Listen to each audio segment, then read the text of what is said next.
మంచిర్యాల జిల్లా మందమర్రి కామాక్షి అమ్మవారి ఆలయంలో గ్రీన్ ఇండియా ఛాలెంజ్ కార్యక్రమంలో భాగంగా మందమర్రి కామాక్షి ఆలయంలో మొక్కలు నాటిన చైర్మన్ సతీష్ భవానీ రాజా దంపతులు పర్యావరణ పరిరక్షణ ధ్యేయంగా సాగుతున్న గ్రీన్ ఇండియా ఛాలెంజ్ మందమర్రిలో ఉత్సాహంగా సాగింది.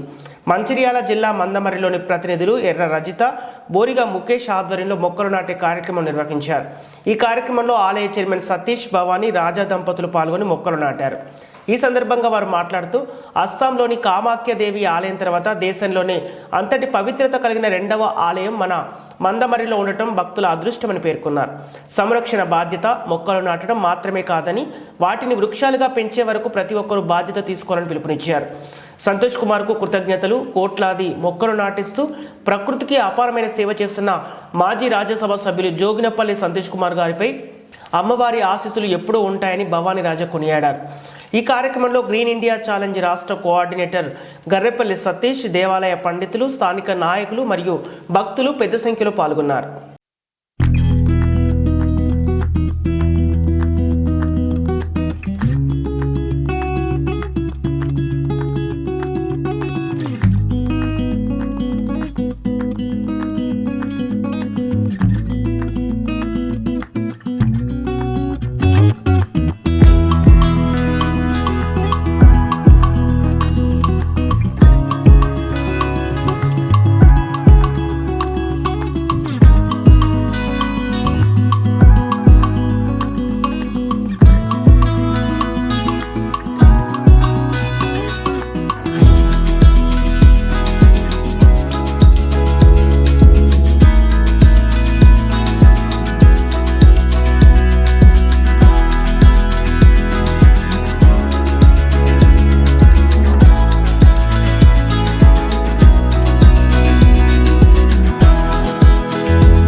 అండి గ్రీన్ ఇండియా సంతోష్ కుమార్ గారి టీం తరపు నుంచి సతీష్ గారు ఈరోజు మందమర్రిలో ఉన్నటువంటి కామాఖ్య దేవాలయంకి రావడం జరిగింది. కావున ప్రకృతిని అలంకరించడానికి చెట్టు నాటడం జరుగుతుంది. వాళ్ళు కొన్ని కోట్ల నాటి చెట్లను నాటారు. ఈరోజు మందమర్రిలో మా చేత చెట్లని నాటించడానికి మందమర్రి కామాఖ్య దేవాలయంకి రావడం జరిగింది. మా చేత ఈరోజు ఒక చెట్టు నాటించారు. ప్రకృతిలో మనం ఎలాగైతే బ్రతుకునున్నామో, ప్రకృతి మనకి ఎట్లయితే ఆక్సిజన్ ఇస్తుందో, కార్బన్ డైఆక్సైడ్ తీసుకుంటుందో, అది దేని ద్వారా జరుగుతుంది అంటే మొక్కల ద్వారానే. ఈరోజు మనం చేయబట్టి కొన్ని మొక్కలు నాశనం అయిపోతున్నాయి.